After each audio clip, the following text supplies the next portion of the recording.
जनचळवळ news विटा।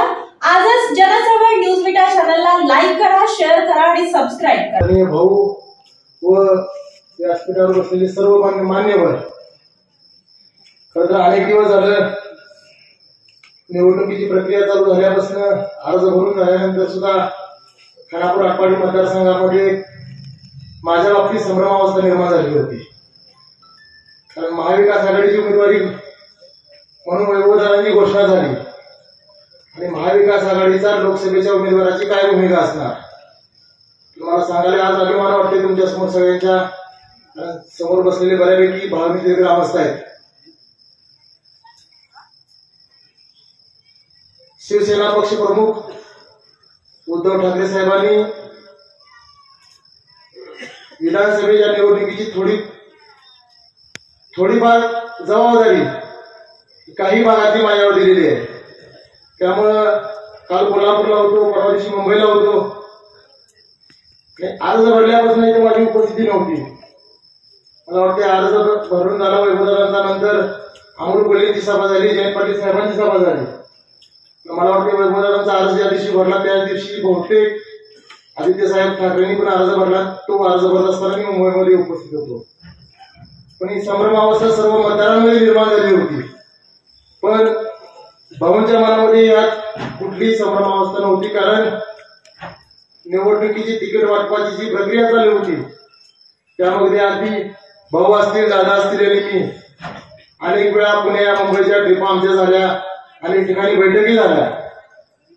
पण आमच्या पक्षाची भूमिका भाऊ तुम्हाला पहिल्यापासून माहिती होती की ही जागा शिवसेनेची आहे, मशालीची आहे, या मशाली चिन्हावरच आपण उभं राहिलं पाहिजे।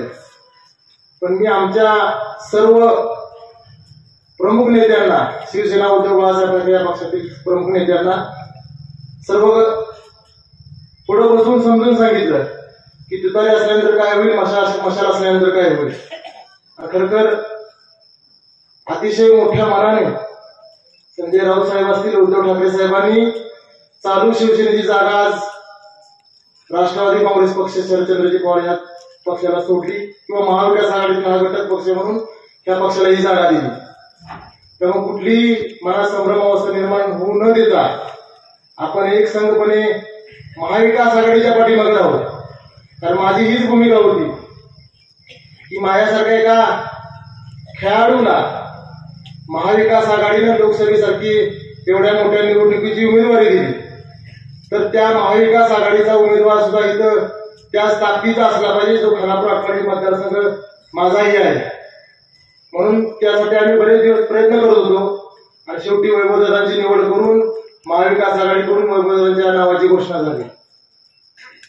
खरंतर आजची मतदारसंघाची परिस्थिती मी जास्त सांगणार नाही, कारण ही सर्व समोर बसलेली जनता मतदारसुज्ञ आहे। संपूर्ण महाराष्ट्राचा जर विचार केला तर आज येणाऱ्या 23 तारखेला महाविकास आघाडी सत्ता महाराष्ट्रामध्ये येणार आहे। त्यामुळं महाविकास आघाडी सत्ता येत असताना आपल्या मतदारसंघाचा आमदार सुद्धा महाविकास आघाडीचा असला पाहिजे।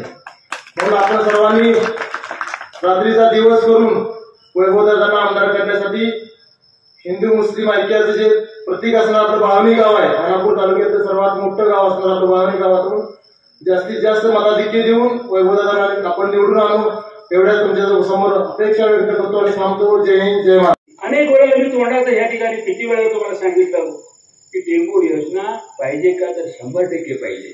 तुम्ही टाकाळे अर्थाच्या योजनेखाली आहे, परंतु ही टेंबू योजना 92 साली 92-93 मध्ये नागनाथांनी पहिल्यांदा या ठिकाणी आवाज उठवला की दुष्काळी भागाला टेंबू म्हणजे दुष्काळी भागाला कृष्णेचं पाणी मिळालं पाहिजे, ती भूमिका घेतली।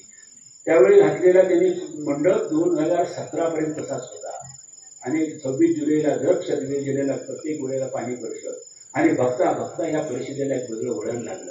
कृष्णापुरी मंडळाची स्थापना झाली। 95ला तो युतीचं सरकार आलं, त्या सरकारने या योजनेला मान्यता दिली। बॉन्ड्स काढले, सिक्युरिटी विकायला निघाले। 600 कोटीच्या वेळेला 700 कोटीची बॉन्ड निघाले। एका वेळेला 5 तालुक्यामध्ये वेतनाची कामाला सुरुवात झाली। बघता बघता ह्या योजनेला मूळ स्वरूप यायला लागलं। पतंगराव साहेब असतील, संजय पाटील असतील आणि काही नेते मंडळी असतील, सर्वांनी या ठिकाणी योगदान दिलं। गणपतराव देशमुख आपण आतापर्यंत झालेल्या सगळ्या आमदारांनी त्याला योगदान दिलं। ज्याला ज्याला जेवढं शक्य होतं तेवढं तुम्ही करतो. 2004 ते 2014 1200 कोटी रुपये मिळाले. तुम्हाला मी माहितीला आहे माऊलीला घेऊन गेलो. पृथ्वीराज चव्हाण मुख्यमंत्री होते, शशिकांत शिंदे पालकमंत्री मंत्री होते. तुम्हाला घेऊन तिथं आपण उद्घाटन केलं. पत्रराव साहेबांनी शिवाजीनगरच्या तलावापर्यंत पाणी आणलं होतं. ते आपण माऊलीच्या तलावापर्यंत घेऊन आलो, माऊलीच्या विहिरीपर्यंत घेऊन आलो, माऊलीचं पंप चालू केलं. आटपाडीपासून आपण भुजाच्या तलावापर्यंत पाणी घेऊन आलो. इकडं भाजीनगरच्या तलावात पाणी घेऊन आलो. तुम्ही साक्षी झाला तुमच्या देखील. त्यानंतर 4था टप्पा, त्यानंतर 5वा टप्पा झाला.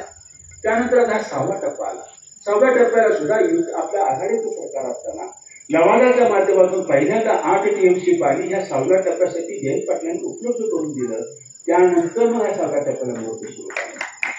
हे सगळ्याचं योगदान आहे. आज झालं का पाहिजे तर झालंच पाहिजे, कारण हा तुमच्या आमच्या जीवनमानाचा प्रश्न आहे. पण हे सगळं होत असताना मला असं वाटतं की ह्या मतदारसंघाचं एक भविष्याचं वेध घेणारं जे विजन आहे, ते विजन प्रत्यक्षामध्ये उतरवण्यासाठी हे आमदारकी एक साधन असते.